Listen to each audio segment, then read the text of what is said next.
Алау тобындағы жұмысын тоқтатқан Ержан Мұқатаев қазіргі күні продюсерсіз жұмыс жасап жатыр. Әнші алдағы күні өзін актерлық қырынан сынап көрмек.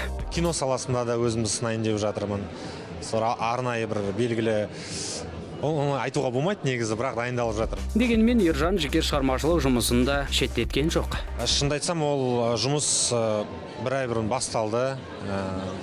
Өтірік айтпасам, 4 әндей дайындалып жатыр қатарынан. Алайда репертуарына таңдаған әндеріне келгенде экс-салалық біраз түсініспеушіліктерге тап болып үлгерген. Сол 4 ән ішінде бір әнмен жаңағы келісім-шартқа қол қоюымыз керек болып отыр. Кішкене келіспей жатыр, шыны керек, автормен.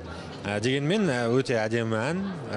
Енді ойлаймын, біздің көрермендерге, әсіресе Гәкку арнасының тыңдармандарына ұнайды деп. Егер продюсермен жұмыс жасағаныңда мұндай жағдай бәлкім түспес пе едің? Айтпақшы, алдағы уақытта басқа продюсерлермен жұмыс жасау жоспарыңда бар ма? Ең мықты продюсермен жұмыс жасадым. Енді мені басқа продюсерлер егерде бір ұсыныс жасап жатса, мені таңғалдыру керек болады. Мүмкін продюсерлерге кастинг жарияларсың, а? Жарайды, бақытты болшы, сәттілік.